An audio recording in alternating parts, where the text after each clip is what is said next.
drinking my water.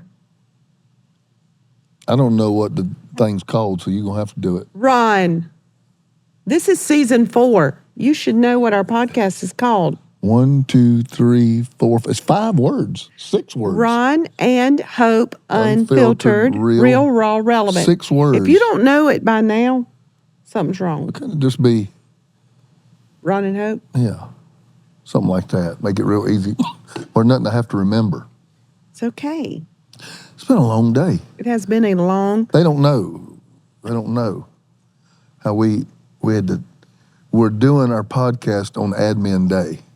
Tuesday's our Admin Day, whereas Some things got moved around this week. 600 or 700 meetings. Yes, our hair's on fire. And so it's hard to come in, and podcast is usually on Media Day, so we're having to do podcast on Admin Day. So it's real. It's got to shift. You got to turn your mind. Look, I hope we don't fight.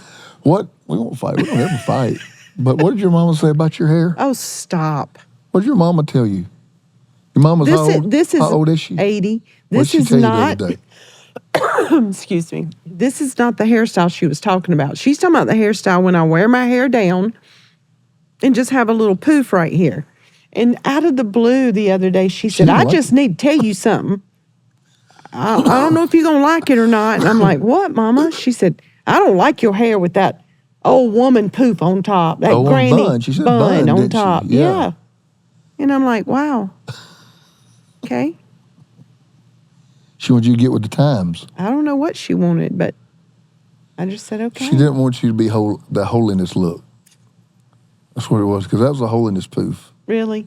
You got that big thing going up right there, pulled it together.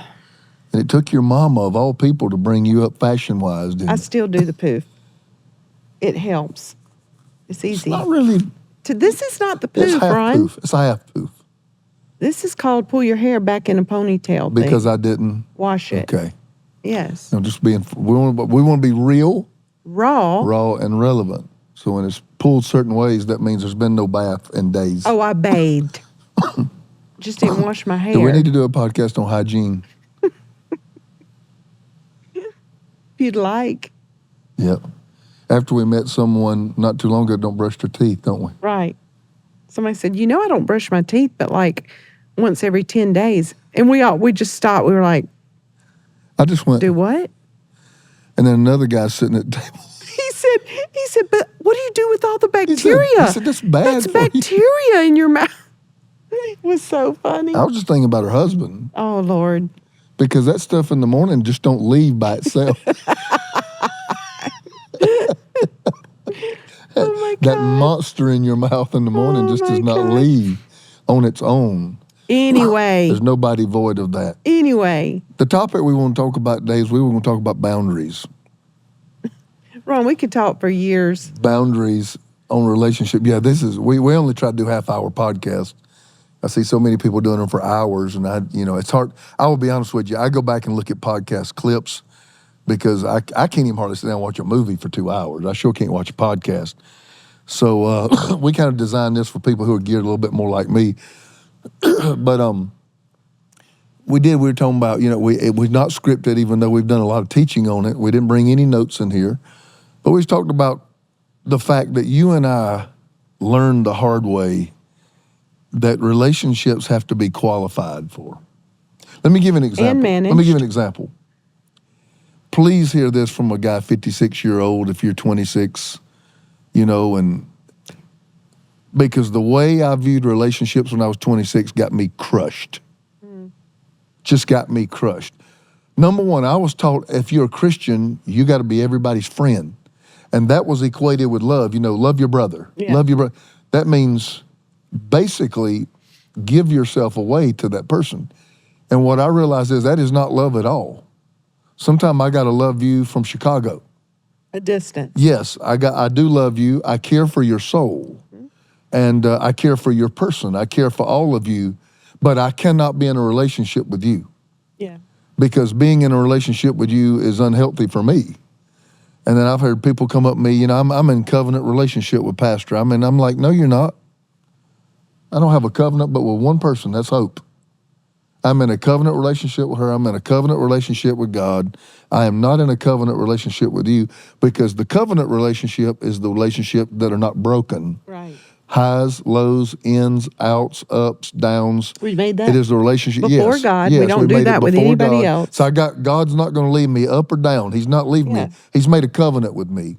I've made a covenant with you, and hopefully we've walked this covenant out. But all these other relationships, everything that falls below that, there are acquaintances, there are friends, there are confidants, Casual there's work casual, relationship. I do think that there Family. are different kind of friends that people need. But the fact is, I learned the hard way out of just being battered, mainly by church people. Well, we can say that, but that's the only relation. That's the That's only where we relationships we live. had, yeah. Is church in I church. didn't have many relationships So we're not outside saying of that that. by saying church people are bad. No, but it was this understanding in my mind that I got to give my life to people I Because love. I'm a Christian. Yeah, and and I would even let people do. We're supposed to be in a relationship together. I thought you were a Christian. And I'm like, wait a minute. God told me to love you. Love is patient. Love is kind. Love does not, remember wrong. That is not a relationship. That is love. Right. And so I learned the hard way. Relationship is time. Relationships are qualified. You have to Spending qualify time with people. people for relationships. Here's the thing. This is great teaching right here. When you want to take a relationship and move it, move the circle to an inner circle, change the intimacy level of the relationship. I don't know if people understand what that is. Intimacy is information. Mm-hmm. Jesus said, I no longer call you servants, John 15, but I call you friends, okay? He's moving it from here to here. Yeah. And then he gave the description of what allowed it to move, because a servant does not know his master's business. Mm-hmm. Friendship So has information. I'm going to move you from here to here by letting you know things other people don't know. That's right. Now, I said that to say this because I've set you up. You go through a divorce. You go out to have coffee with somebody you're working with after work and start telling them Everything. somebody you don't know, and you're moving them just like this. Yeah. And all of a sudden, not even knowing it, creating bonds through the information that you're telling them. I want to pull my hair out when I see people giving out information the other person has not qualified for. Right. You are not qualified to hear that, because by that, I'm creating too much intimacy. I told you that's one of the greatest things I wanted to cover you from. You are open book. You come in a room and anybody can know anything about you on the know, because you were that kind of personality. On the one side, that personality has served you so well. It's a double-edged sword, though. Yes. On the other side, people have hurt you terribly. Yeah. By the fact that you were that way, and you learned to close. I closed that door. You learned to close that book up a little bit. Yes. But ouch, that hurt. So I know I just hit some people when I said that, because if you're in pain and you finally get somebody to talk to, Yeah. not understanding that you're doing this, Yeah. then you have two people that get married out of shared pain. Yeah. Bond a relationship out of shared pain. So they never move past pain in their relationship, The because pain that's is the what only bonded thing them. they Yep. know. The pain is the that's commonality. healthy. That's Yep. the only thing they know, that's how we started, was through pain. That's how we started, was you were down. I've heard And- people say, well, we help get each other through our worst time. Yeah. And then the thing is, But that's the only thing you know. You don't know Exactly. how to live in a healthy state now. That is so good, Hope. You didn't meet out of anything healthy. You met out of trauma. Yeah. So the foundation of your relationship It's trauma. was trauma. So that's why you keep going back to trauma, because it's familiar and it makes you feel like, oh, I'm rescuing them again. Oh, I need him again. They're rescuing me again. Yes. So healthy is something that is so unfamiliar, but it's something that it's going to take some time. If the non-Christian, and I'd follow non-Christian stuff because I want to see what's going on out there. If the non-Christian Instagram clips that are relationship-based are really the way today's people are relating to each other, it's scary. I mean, some of the things I hear where people are so-called giving wisdom about men and wisdom about women and wisdom, I'm sitting there going, where did you get that? Yeah. I mean, the most asinine things I've ever heard in my life. And I look down there and the thing's got 72,000 likes and 5,100 comments, you know. Yeah. And it's the most anti-biblical thing I've ever heard in my life. And so the long and short of it is every relationship has to have certain boundaries. I go back to Ezekiel 47. There's a river that came from the throne of God. Ankle deep, waist deep, then it became so deep no man could cross it. And the banks of the river had trees, and the trees were for the healing of the nations. I've always told people, there's healing, there's vegetation, there's trees, there's leaves when the water has banks. Mm-hmm. But it goes on to say in Ezekiel 47, but where there were no banks, it was swamp, and no thing could live there. That's right. Relationships that don't have boundaries. You know what this cup is? A boundary for the water. It is. I can take this cup and hold it, and I can take this cup and I can, wait, this way, wrong way. I can do this. What you'd like to do. Because of boundaries, okay? If I take this water and pour it on this table. It's going to run everywhere. Just everywhere, okay? This water has no benefit to me. None. Because it has no boundaries. You lost the benefit. I lost it. So I only got the benefit of the water when the water has the boundary. You're so far ahead of me, you're stealing all my thunder, Am I? right? You're stealing my... So, friends. What are boundaries you have to keep even with friends? A lot. They got to have you same values. Yeah. You can, and if they don't, if their values are broader than yours, then you have to know the boundary of how close and how often you have them in your life. We have to do that. We do. We have some friends who have broader values than ours, but we love them. We feel like God brought them into our life. So we see them in smaller portions. And we know when to leave. Yeah. Yeah. We know when to leave. What about, this is the hardest, I think, Ron. I think friends you can navigate, but you can't pick your family. Well, let's go back to friends. That's a whole nother, you done gone to the big one. I was saving the big one for last. Here's another thing. Let me go back to friends. Let me tell you one about friends. Can a woman be best friends with a man? Absolutely not. That's a big one out there today. No, because it's a natural attraction. A man and a woman God made to naturally attract. And you cannot be best friends with the opposite sex when you're married. Sharing information. Yeah. Sharing information creates bonds. Now, I don't know. I mean, if you're not married, I wouldn't say yay or nay. Married. But I'm talking about married. Married. Yeah, no, absolutely not. My best friend cannot be a woman. No. Period. I would never even bring it to you because it's not your standard that you set for me. Right. That's my standard. That's just not going to happen. And it creates bonds, but it also creates suspicion for the other spouse and insecurity. If there's any insecurity there, I mean, you're just really throwing a big bullseye, for the enemy to hit you. And except for people like on staff that I have to communicate with. Me too. But except for people like that, if there's anything outside, like a DM on a social media, or if there's anything random, I always come to you. Yep. And a lot of times I will give you my phone and you will say, hello, this is Pastor Hope. Yeah. And what am I doing right then? Sending a message. I will not talk to you without my wife knowing about it. I feel like we're stepping all over stuff out there right now. Because you got, phones are a big issue. Yeah. But the fact is, if I know I am going to communicate with a woman that is out of my ordinary daily pathway, like I have a secretary. Right. I have people in administration. I have people in our C-suite, and I have that are female, and so I have to, correspond with them. Ask questions. Different times Get during the information. day. But anything that is outside of that normal path, I try to bring you into it, or I don't respond at all. Right. That's just And a the boundary same. that I have.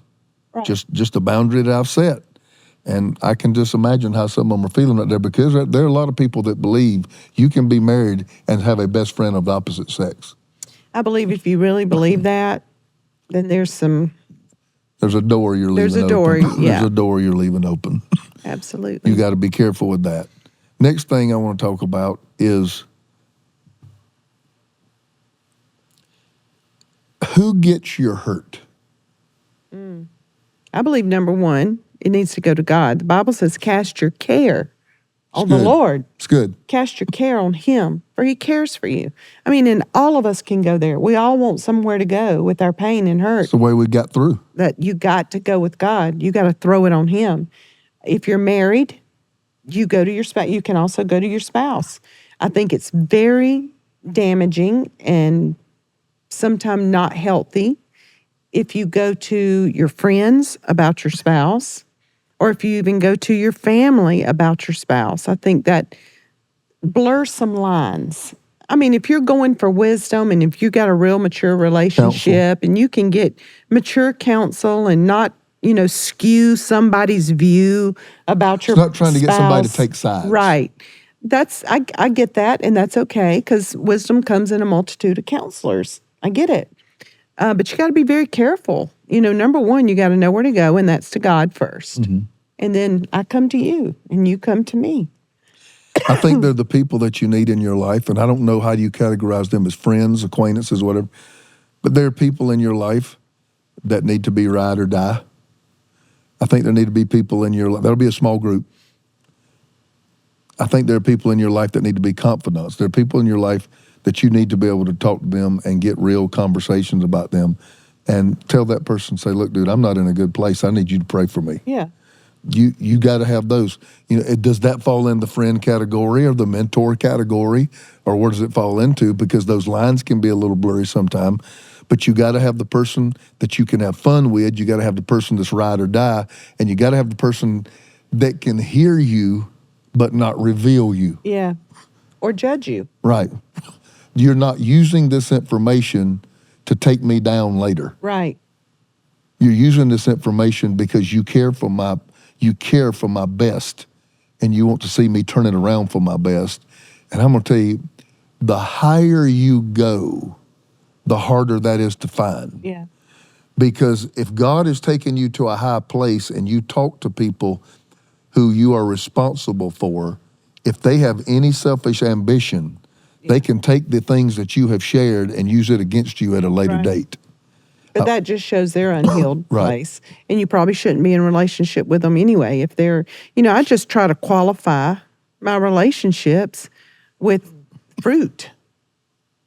Where they are in their walk, in their journey with the Lord. I used to not do that. I used to qualify my relationships. Are they fun? Do they make me laugh? Are they easy to be around? And that's very immature. And I believe as you grow and mature in the Lord, that you need to qualify your relationships by their fruit. Those are not the qualities that earn you as a person. Right. Fun. Right. That doesn't earn. You don't give your heart to that. You don't give your information to that. I will say this, everybody wants to be blessed and everybody wants to escalate. Everybody wants to be promoted. I could preach on promotion and going to the next level, and I have everybody slinging handkerchiefs. But the fact is, the higher you go, the smaller your circle becomes. For instance, and I'm not on near the level of other people. God's blessed me. I have some level of influence, but I'm not on the tier some people are. But at the stage I'm at, it is very difficult. Right now, if you ask me to list people that I would go to with a problem. That is the truth. On one hand, minus a few. One or two fingers. Yep. One or two fingers. And here again, you learned that the hard way. And so you need to understand, Bishop Jakes wrote a book a long time ago, Can You Stand to Be Blessed? And I preached a sermon, Who Did the Chosen Talk To? When Mary found out she was carrying something that nobody else had ever carried before, she had to leave her nation, go into Egypt, and she had to meet up with her cousin Elizabeth, who was carrying something that she had never. In other words, who did the chosen talk to? Somebody else who's chosen. Because they're the only people that identify. So can you stand to be blessed? Who do the chosen talk to? Meaning when there's a special call or gift on your life or God wants to use you for something, finding somebody, what it was that Bishop Jakes used to say, Naaman, but he was a leper. He was a mighty man. He brought his master many victories. He blah, blah, blah, blah, blah, comma, but he was a leper. Bishop Jakes said, be careful who you show your butt to. Yeah. Be careful who you show your butt. In other words, every relationship, and this is the way we look at staff in the past who maybe we've had problems with. This is the way we looked at friends. Nobody brings you all good. We all got issues. Good and nobody, bad. To me, ever loved a woman like I love my wife. But I don't bring you all good. Nobody brings you all good. You got to take all the stuff that comes with the good. So there is this thing you do in a relationship, victories, leprosy. The victories have to outweigh the leprosy. The victories have to outweigh the leprosy. Yeah. It has to outweigh it. Or you can't you can't sustain it. You can't carry it. Leprosy in biblical times was extremely contagious, and it was a sickness unto death. Yeah. You got leprosy, you died. Yeah. Just a matter of when. And this king, this guy was so valuable. And many times the chief of the military officers lived somewhere in the king's accommodations, the king's palace. He had a place there right next to the king. So the king was willing to risk leprosy to have him and all the victories he would bring. Good. He was that good. And for those of you who've got, attitude problems, or you got conduct problems, or you can't get along with anybody, you better be dang good. Yeah. Because if your leprosy outweighs what you bring to the table, what do you have to do? You have to cut it loose. Yeah. And so there are people that I've had to say, you know what?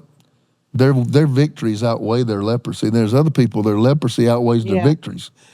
And I tell people, if you want to be difficult, you better bring a lot of victories to the table. Absolutely. And let's go here, family. That's a tough one. Where do you draw a line? That's a tough one. I mean, because they're your family, and they're your family. We've had to live. You choose how much you want to tell, even though it's real raw. You choose with a good bit of invasion. In times when we were struggling, it was the worst on your side. I don't know that we always handled it right. And so what would we tell somebody who says, man, my in-laws are killing me. My in-laws are going to ruin my marriage. My in-laws are going to break us up. What do we tell those people? I've been counseling a girl for several weeks now, and she just cut her own mother off for 4 years. I remember you telling me that. Because this is on West Coast, wasn't it? Yeah, because she said that her mother did not approve of her marriage with her husband, and she's got a great husband. They got a great marriage. I know him, yeah, he's a good guy. And she just, nitpicks him and just belittles him and wants her daughter to continue to obey her and doesn't push them to be, a one united couple. So she said she cut her mother off and wrote her a letter for 4 years. She said, you just got to give me and my husband time to heal. She said, from what you've done to us, so that I can be strong enough to invite you back into our life. Now, That's bold. I want to tell you something.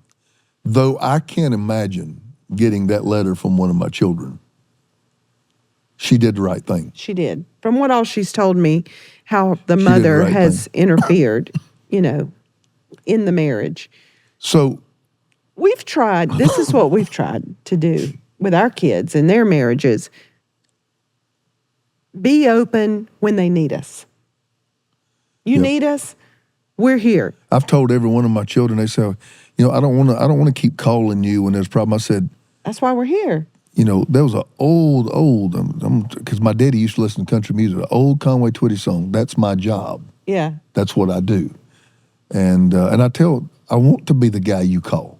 Yeah. For all of my life. For anything. That's my job. That's what I do. But in the end, I'm going to give you counsel and point you right back to try to handle. It's not my job to handle it. Yeah. It's my job to try to help you see clearly. Give you perspective. Yeah. Let me try to help you see clearly. Maybe you hadn't thought about this. Maybe you don't see it this way. Have you thought about this? Because when you're in the heat of it, right.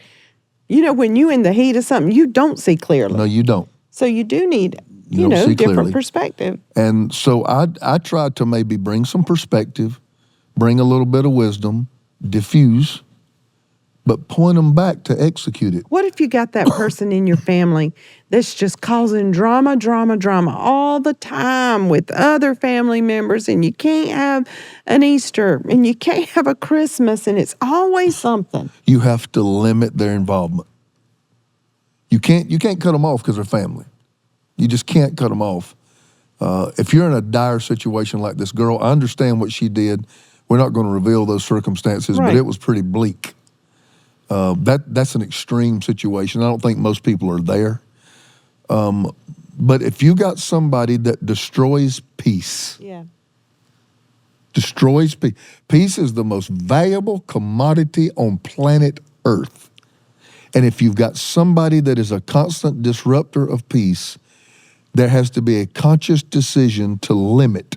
And I can take you in bite-sized pieces. Do you think you should even address it? Like Matthew 18, you got to alt with your brother. Yes. Go to him. If there's somebody, do you think it's okay to say, listen, now you can come, but this is what's not going to happen, and this is what's going to happen if.